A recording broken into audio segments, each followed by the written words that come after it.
말씀 안에서 함께 만났으면 감사합니다. 오늘 본문의 말씀을 가지고 안김과 들음으로 형제들 가운데 선 베드로라는 말씀 나누겠습니다. 오늘 본문의 시작을 보게 되면 그때에라고 되어 있습니다. 지금 우리가 계속해서 맥락 속에 보면 이 그때라는 것은 이 제자 공동체가 다락방에 모여가지고 언제일지 모르는 시간들을 기다리며 기도로 채워가고 있던 그때입니다. 분명한 것은 어느 정도 시간이 흐른 겁니다. 여러분, 시간이 흐르면 익숙해집니다. 근데 여러분, 익숙해지지만 마시고 성숙해지시면 좋겠습니다.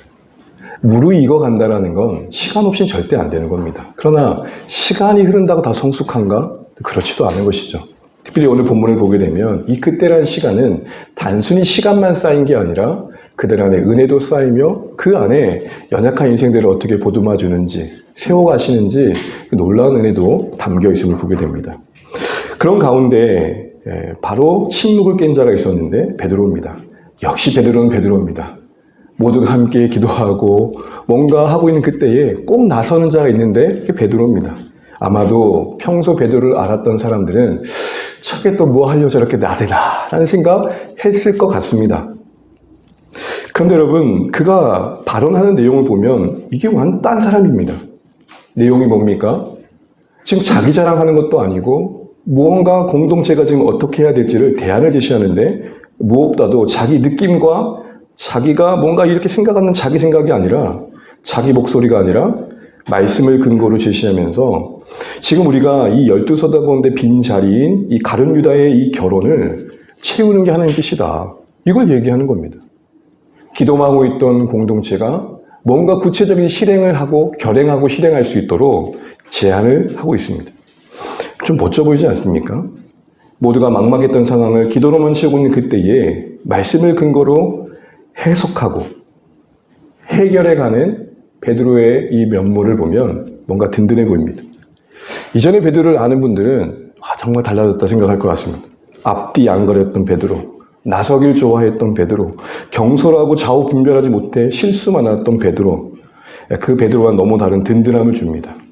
특히나 이 말씀의 해석을 보게 되면 구약의 시편을 가져와 자신의 그 공동체의 현실을 해석하는 이 안목을 보면 상당히 깊이가 있습니다. 누가 감히 배움이 없는 갈릴리 어부라 차마 말할 수 없는 실력 있는 사람이 되었습니다. 이처럼 말씀의 근거에서 성도들을 격려하고 방향을 제시하고 지금 그들이 처한 다락방 공동체의 필요를 섬기는 그 자리에 우뚝 서 있는 베드로. 예수님이 승천하신 이후에 뭔가 지도자로서의 그 면모를 드러내고 있는 모습을 우리가 보게 됩니다. 영 딴 사람이 된 베드로가 궁금해집니다. 이딴 사람이 되면 안 되지만 영 딴 사람은 돼야죠. 뭔가 시간일수록 이상하다. 너 왜 이렇게 바뀌었니? 그렇게는 돼야죠. 늘 행동이 앞서며 자기 목소리 높이고 다른 사람 위에 서려고 했던 베드로 아닙니까? 예수님보다 앞에 서서 그리하지 마옵소서 예수님 멱살 붙잡고 항변했던 자 아닙니까?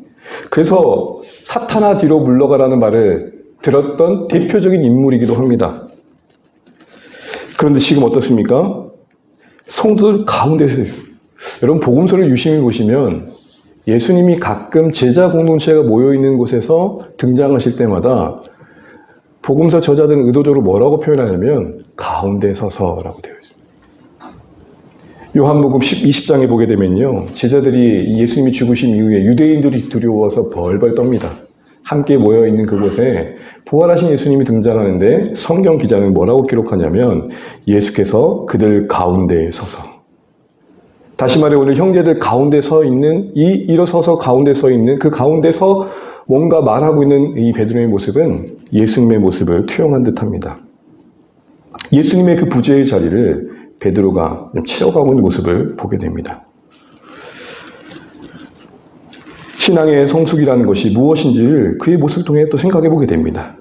성도들 가운데 서서 성도들을 섬기려고 하는 모습, 자기 목소리가 아닌 하나님의 음성을 나누는 모습. 여러분, 신앙의 성숙을 크게 두 가지로 말한다면 하나님보다 앞서지 않는 것이며 공동체에 나의 발걸음을 맞춰갈 줄 아는 어울림일 것입니다. 이끄심에 따라가며 어울림에 함께할 줄 아는 것. 그럼 여러분, 어쩌다 이렇게 되었을까? 긍정적인 의미에서 어쩌다 베드로는 이런 아름다운 모습으로 변화되었을까? 맥락을 묵상하던 중에 두 가지의 키워드가 생각났는데 오늘 그 한 가지를 나눕니다. 그 한 가지는 다른 것이 아니라 허그입니다. 안김, 안아줌, 포옹. 예수님의 포옹이 있었고 공동체의 포옹이 있었습니다. 특별히 여러분 베드로를 생각해 보시면 그의 입장에서 평생 동안 소위 주홍글씨 같이, 여러분 주홍글씨 의미가 뭔지 아시죠? 청교도 시대 그 배경 속에 만든 그 작품 속에서 만든 이 주홍글씨는 이제 관용어가 되었죠. 어떤 의미의 관용어입니까? 평생 꼬리뼈처럼 따라다니는 어떤 평가, 어떤 낙인. 그런데 이 베드로에게도 낙인같이 평생 주홍글씨같이 따라했던 게 있습니다. 그게 뭘까요? 3번 부인한. 그냥 곱게 부인한 것도 아니고 저주까지 하면서 부인했다. 그런 과거 이력을 갖고 있습니다. 오죽했으면 여러분 사복음서에 이 장면은 다 기록되어 있습니다. 마태복음 26장, 마가복음 14장, 요한복음 18장, 그리고 오늘 이 누가복음. 뒤에 보시면 누가복음에도 기록되어 있습니다. 아마 기도의 시간이 계속될수록 베드로 입장에서도 지난날의 자신의 과거가 외상되지 않았겠습니까? 여러분 이제 마가의 다락방에서 성도들이 왜 기도했다고 그러니까 단순하게 기도했다고만 생각하면 조금 여러 여지들이 없을 수 있지만 그 긴 시간에 기도할 때 주여만 했겠냐 생각해 보면 또 생각이 많아집니다. 조금 더 거룩한 상상력을 발휘해 보시면 이들이 모여가지고 맨날 주구장창 주여 주여만 했겠냐고요. 뒤도 보겠지만 이들이 해당에서 모였을 때에 기도도 했지만 나눔도 했고 말씀도 배웠고 서로의 삶도 이야기를 주고받았기 때문에 아마도 이 기도의 시간은 좀 다채로웠을 겁니다. 어쨌든 개인의 입장에서는 베드로에게도 성찰의 기회가 되었을 거고요. 그 과거의 시간을 생각해 볼 때 깊은 후회에 왜 속상하지 않았겠습니까? 무엇보다도 돌이킬 수 없다는 이 시점에서 그 슬픔과 자책감, 죄책감의 괴로움은 그의 마음을 많이 짓눌렀을 겁니다. 더 나아가 함께 하고 있지만 한 가치를 향해 지금 모이긴 했지만 내 옆사람이 요한이 야고보가 나를 어떻게 생각할까 의식되지 않았겠습니까? 여러분 베드로를 보세요. 마지막에 부활하신 예수님이 그에게 넌 사랑하냐는 질문을 3번 하실 때 베드로가 궁금했던 게 뭐죠? 요한은 어떻게 됩니까? 여러분 이 대화 속에 베드로의 사고방식이 담겨 있는 거죠. 저 사람은 어떻게 됩니까? 라는 말은 저 사람 나를 어떻게 생각한다는 것을 늘 염두하고 있는 그런 염두를 생각해 본다면 그 과거에 이 꼬리표처럼 따라다니는 이 사건들은 베드로에게 함께하는 이들 앞에 어떤 정죄와 판단의 요소가 될 걸 우려할 수 있었고 본인 자신도 염치가 있으니 부끄러움에 감히 앞에 나서기가 쉽지 않은 거죠. 큰 실패를 경험한 자로서 공동체 앞에서 나름 수제자라는 명함을 내미기가 쉽지 않았습니다. 그런데 여러분 지금 어여시 서 있습니다. 뻔뻔한 겁니까? 이렇게 사람이 뻔뻔할 수 있어. 지난날 다 있고. 그런 겁니까? 가만히 보면 그 안에 따뜻함이 있습니다. 무엇보다도 개인적으로는 예수님의 각별한 관심과 도우심이 있었습니다. 우리가 찾아냈던 것처럼 우리 때로 연약할 때 주 날 도우시니라는 말씀 고백처럼 그런 은혜가 있었습니다. 실패할 걸 아시면서도 기도하신 예수님이 계셨고요. 끝까지 따뜻한 시선으로 바라보는 예수님이 있었습니다. 먼저 기도하신 예수님입니다. 예수님은 이 베드로를 향해서 네가 나를 부인할 것을 미리 말씀해 주십니다. 어떻게 보면 준비하라는 예고였죠. 그런데 이 베드로는 그 성격대로 절대 그럴 일 없다고. 예수님 부인할 것을 극구 부인합니다. 그런 베드로를 향해서 예수님이 소망에 담긴 기도와 부탁을 하십니다. 누가복음 22장 31절 32절 같이 한번 읽어봅니다. 시작. 시몬아 시몬아 보라 사탄이 너희를 밀가부르듯 하려고 요구하였으나 그러나 내가 너를 위하여 내 믿음이 떨어지지 않기를 기도하였으니 너는 돌이킨 후에 내 형제를 굳게 하라. 아멘. 여러분 보십시오. 말씀을 조금 유심히 보시면 베드로에게 분명 하는 말입니다. 근데 사탄이 너를 밀가루로 했다고만 하지 않고 너희라고 했어요. 그러니까 지금 제자 공동체 전체를 사탄이 흔들 거라는 것을 말씀하고 계셔요. 그런데 당연히 그러면 내가 너희를 위해 기도한다고 하셔야 될 텐데 지금 누구만을 위해 기도한다고 돼 있어요? 너를 위해서. 그러니까 지금 뭔가 베드로 입장에서는 특별한 관심을 받고 있는 거죠. 그래서 예수님이 베드로만 위해서 기도했다는 말이 아니라 베드로 입장에서는 그 힘든 어려움을 겪어낼 텐데 그 가운데 너에게 난 좀 더 조금 관심을 갖고 있고 너에 대한 특별한 부르심이 있단다, 바람이 있단다 이런 마음을 표현하고 계십니다. 너만 사랑이라는 건 아니지만 베드로야 나는 그 흔드는 그 사탄의 역사 속에서 네가 좀 더 나의 마음을 바로 알고 일어서 주길 바래. 그래야 그게 공동체를 세우는 길일 거야. 이런 기대감을 보는 듯합니다. 그래서 뭐라고 말씀하십니까? 그러고 난 뒤에 그렇게 밀가부르듯 너희들 흔들고 난 뒤에 나는 너희 믿음이 떨어지지 않게 기도할 텐데 그리고 돌이켜서 형제를 굳게 하라고 말씀하십니다. 이 말에도 좀 모순이 있죠. 어쨌든 이 기도대로 지금 베드로는 서 있는 겁니다. 형제들 가운데 굳게 서라는 이 예수님의 어떤 바램과 기도의 소망이 지금 오늘 우리가 보고 있는 사도행전에서 열매 맺어지고 있는 형제들 가운데 서 있는 베드로는 그냥 서 있는 게 아니라 예수님의 중보의 기도의 결과입니다. 그 연약한 믿음의 연약함이 있었던 베드로를 위해 기도해 주신 예수님의 기도의 열매가 지금 이 사도행전 1장에 맺혀지고 있는 거예요. 사랑하는 주안의 가족 여러분, 우리의 기도가 이렇게 열매 맺었으면 좋겠습니다. 믿음이 연약한 자들을 위해 기도하는 우리의 간구, 사랑하는 자들을 위해 기도하는 기도가 응답되어져서 밀가루듯 흔드는 이 세상 한복판에 서 있는 우리의 아이들이, 사랑하는 이들이 굳게 서서 하나님 나라 안에 한 역할을 감당한 사람을 본다면 우리 기도의 열매를 보는 거 아니겠습니까? 더 나아가서 이를 위해서 우리는 예수님이 우리를 위해 중보하고 계심도 늘 잊으시면 안 됩니다.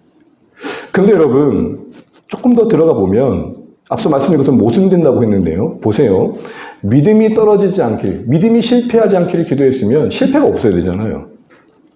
그런데 여러분 잘 아시는 것처럼 베드로가 몇 번 부인하죠? 1번 부인해요. 그렇게 기도하셨는데 베드로는 결국 3번 부인해요. 실패를 피하지 못해요. 그럼 여러분 믿음이 떨어진 거 아닙니까? 그런데 지금 그 기도의 응답은 이루어져서 돌이켜 굳게 하는 자리에 서 있어요. 이게 뭘까요? 실패 없이 넘어짐이 없이 형제를 굳게 하는 것도 믿음이 있는 거겠지만 실패하더라도 다시 일어나 돌이킬 줄 아는 것도 믿음을 잃지 않는 거라는 거예요. 우리는 완벽하게 깔끔하게 잘하는 것만을 성공이라고 생각해요.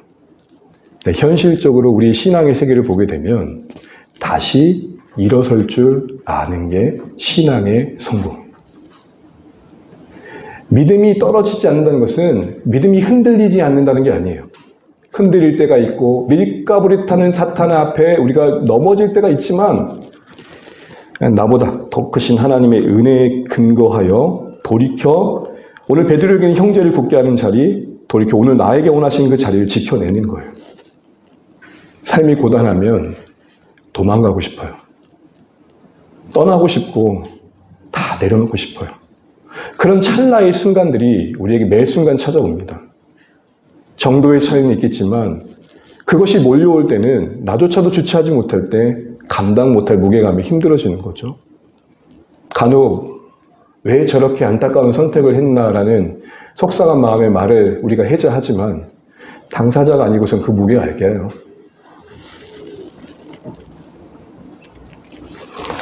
실패가 있지만 그런데 여러분 그 흔들림이 있지만 오늘 예수님의 말씀대로라면 우리가 다시 돌이켜 형제를 굳게 하는 자리, 하나님이 기대하시는 그 바라시는 자리에 서 있다면 그건 여러분 믿음이 떨어진 게 아닙니다. 결국 믿음이 떨어지지 않는다는 이 기도의 본질은 연약한 우리를 향한 하나님의 은혜가 떨어지지 않음을 어떤 상황에서도 신뢰하는 거예요. 믿음이 떨어지지 않기를 기도했다는 것은 베드로 입장에서는 하나님이 베드로 그 자신을 향해 쏟으시는 그 은혜에 그 믿음이 그 하나님의 베드로를 향해 믿어주심이 그 은혜 베푸심이 떨어지지 않는다. 실패하지 않는다라는 것. 그래서 영어 NIV 성경을 보게 되면 not fail이라고 해요. 하나님의 사랑은 실패하지 않는다. 즉 신앙은 근거의 싸움입니다.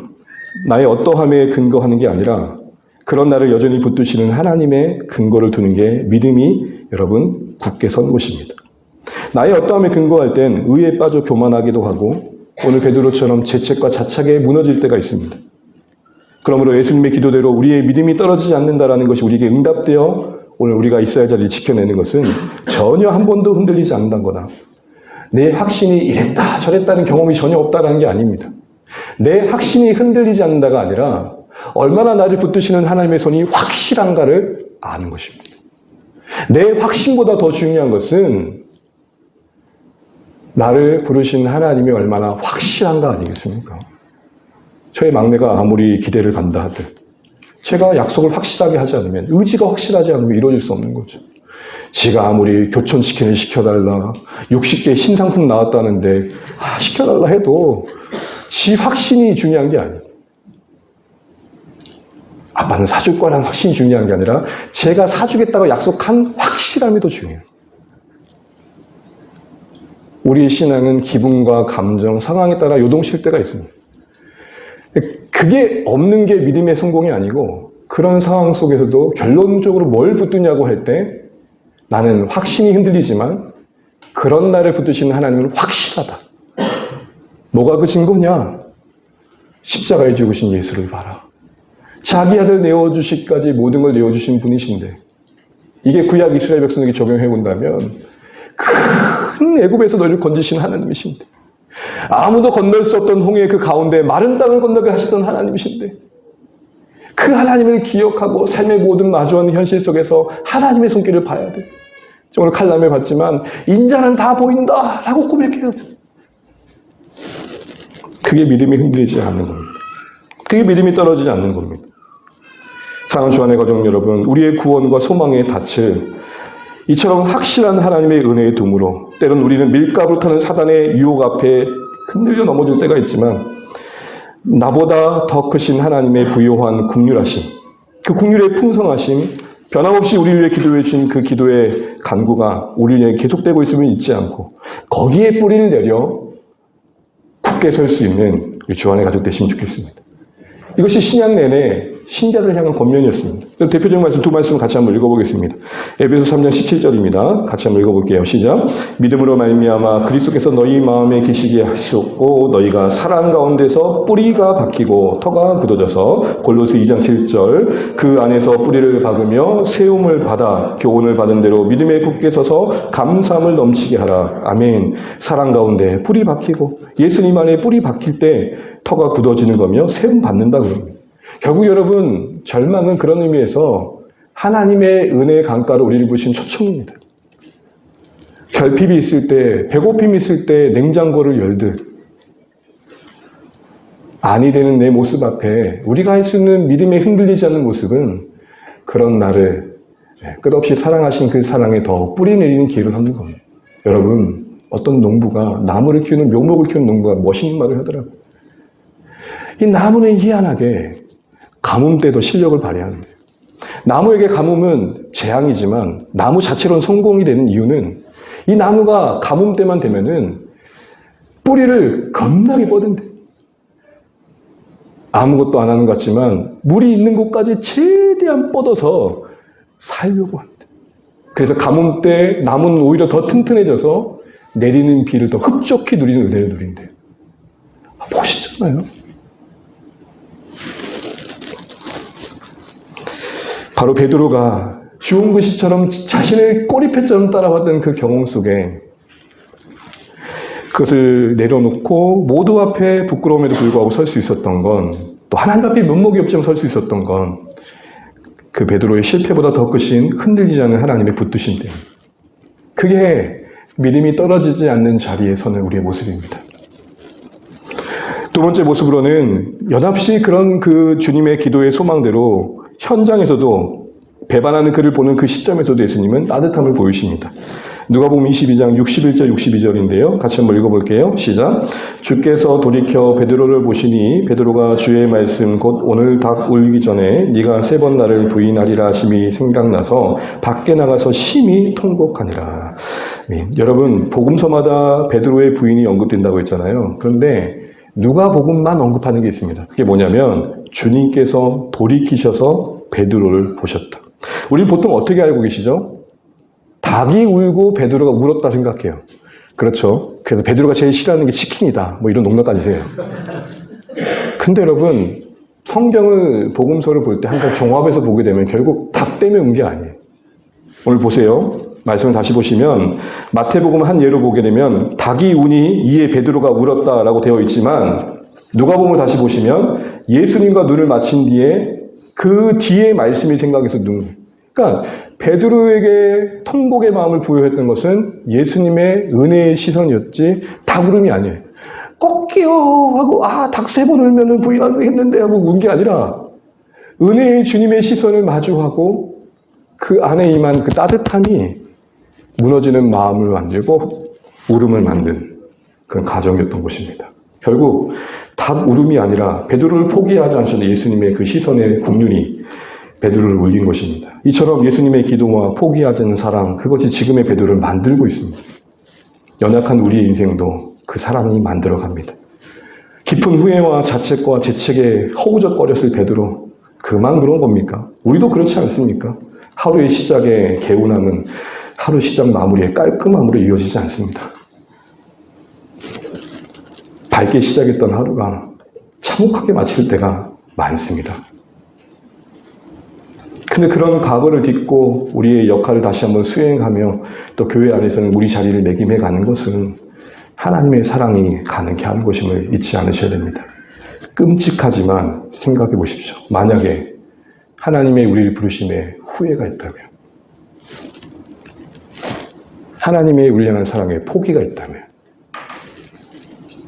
상상만 해도 끔찍합니다. 그런데 그러지 않으신다 말씀합니다. 그러게 사랑하는 주안의 가족 여러분, 변함없이 예수님의 중보가 우리 가운데 부어지고 있고 사랑의 시선이 쏟아지고 있으니 우리 돌아갈 소망의 품 예수님 되시기를 주의 이름으로 축복합니다. 그 은혜에 안기십시오. 그 은혜를 누리십시오. 그 은혜를 신뢰하며 살아내십시오. 이 사랑 안에 뿌리 내릴 때 연약한 우리 인생이 점점 차근차근 하나님의 사랑으로 빚어져 갑니다.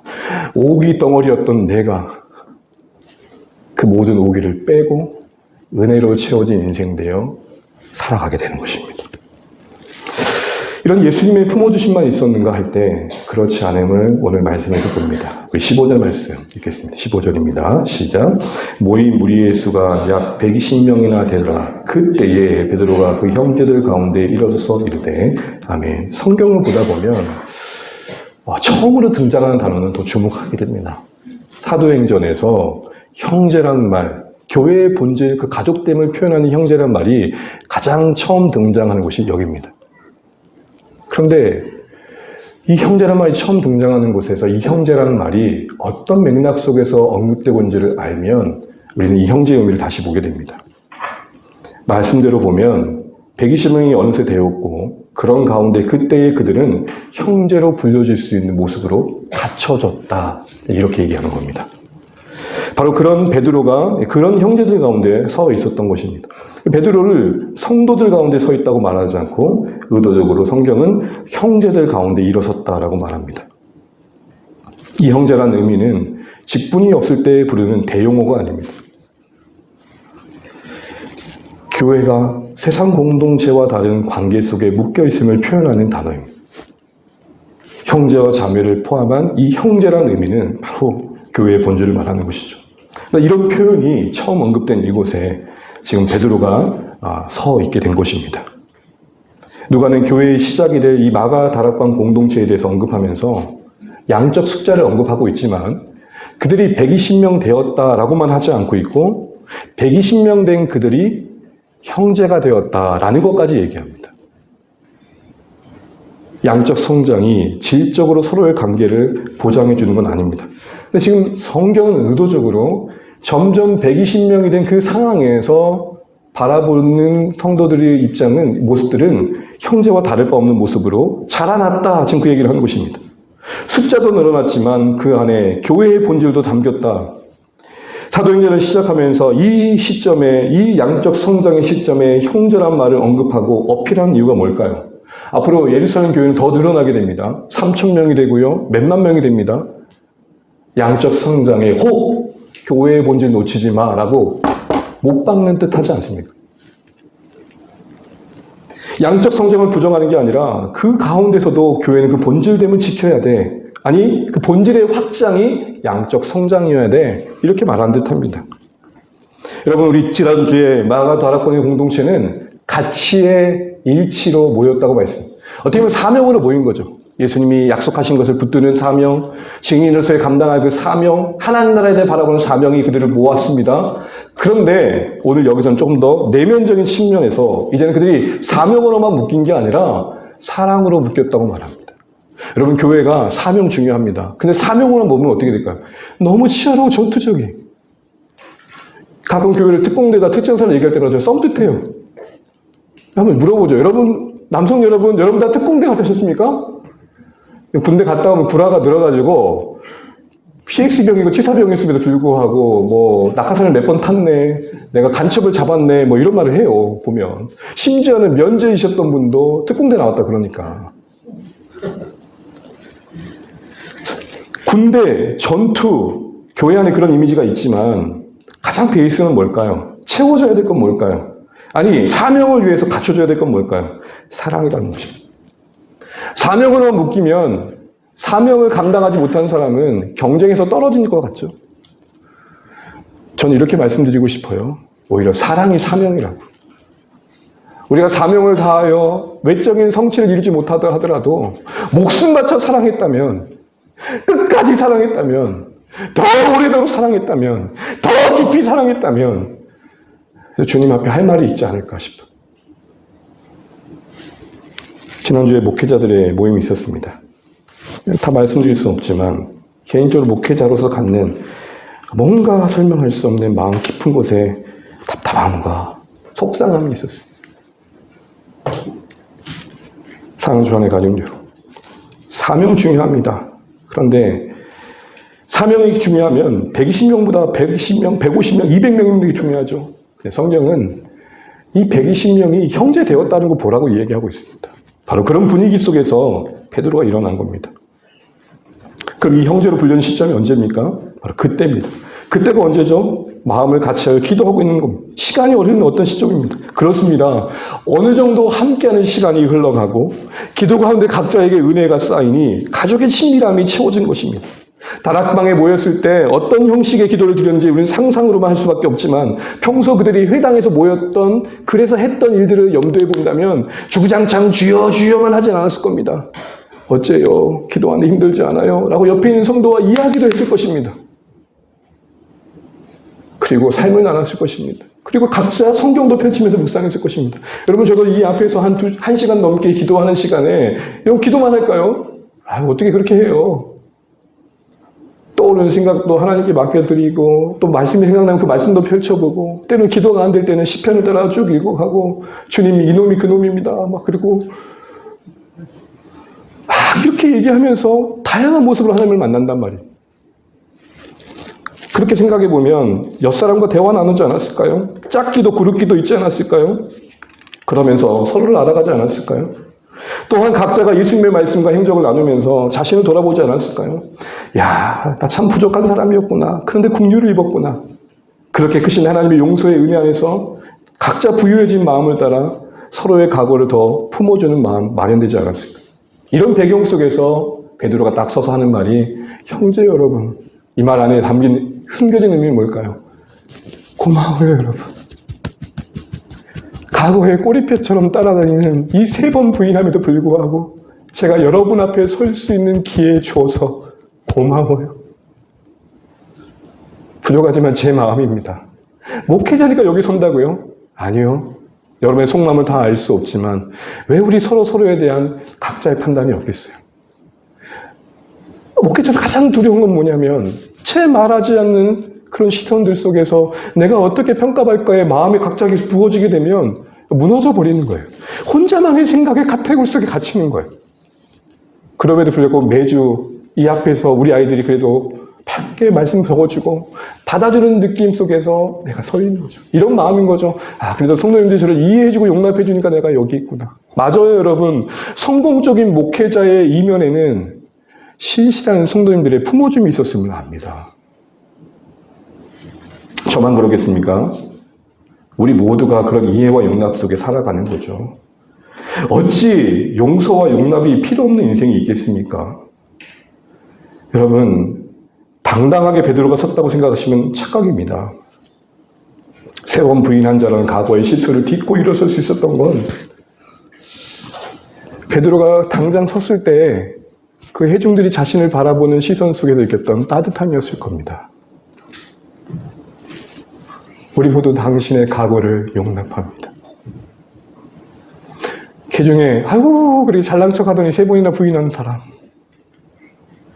그렇게 주구장창 떠들고 다른 사람은 다 부인해도 나는 안 부인합니다라고 했던 호기로웠던 아이고 저 잘난 척하더니, 그런 생각이 인간적으로 들 수 있었던 그 분위기 속에서 베드로가 뭔 면목이 있다고 섰겠어요?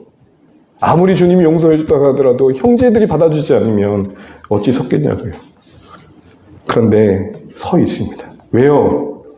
3번 부인한 자라고 바라보는 게 아니라 우리 모두가 실수할 수 있고 실패할 수 있다는 공통된 인식 속에 은혜 아니면 안 되는 자라는 각자의 그 부유해진 마음 안에 베드로도 용납받았고, 또 베드로도 형제들을 볼 때 그렇게 품어줬던 것입니다. 사랑하는 주 안에 가족 여러분, 사역만 하는 공동체 아닌 사랑이 있는 곳 되었으면 좋겠습니다. 일 좀 서툴더라도 함께감이 고맙고 귀하게 여기면 좋겠습니다. 당장 이 문 밖에만 나가서 전도지 나눠보세요. 째려봐요. 그러면 양복 입고 나눠주면 고마워하지. 청바지 입고 면티 입고 나가잖아요. 알바세요 그래요? 우리 모두 설명할 수 없는 은혜와 섭리 안에 이곳에 함께하여 묶여있고 보이지 않는 예수님의 몸 안에 함께 지체임을 기억하면서 시간이 흐를수록 관계의 성장도 경험하는 주 안에가 되면 좋겠습니다. 서로 품어줌의 유익을 알면 좋겠습니다. 형제는 가족의 관계가 무엇인지를 보여주는 공동체는 되면 좋겠습니다. 사역 잘하려다가 사람 잃지 않는 곳 되었으면 좋겠습니다. 사역 좀 못하더라도 사람 지킬 줄 아는 곳 되었으면 좋겠습니다. 말씀을 맺겠습니다. 베드로가 형제들 가운데 어여시 서 있습니다. 호기로움 아닙니다. 뻔뻔한 아님입니다. 주님의 은혜 아래 뿌리 내림이었고 각자 그 은혜 안에 있으면 하는 성도들의 품어줌이었습니다. 안김 속에 서 있는 것입니다. 그러게 형제들을 바라보는 베드로의 마음도 많이 고마웠을 것입니다. 제 마음이 그렇습니다. 매주 이 긴 설교 들어주신 거 감사해요. 매주 제 싸움 뭐냐면 1분이라도 끝내야 돼. 지금 더 말하고 싶은 게 있는데 끝내야 된다. 그래야 산다. 그래야 다음 주도 할 수 있다. 뭐 이런 마음. 우리 모두 이해와 용납 속에 여기까지 왔음을 기억하고 서로 깊어진 마음, 넓어진 마음으로 사역만 하는 곳이 아닌 사랑도 할 줄 아는 그런 실력 있는 공동체로 세워가서 우리 가운데 누구나 설 수 있는 공동체 되면 좋겠습니다.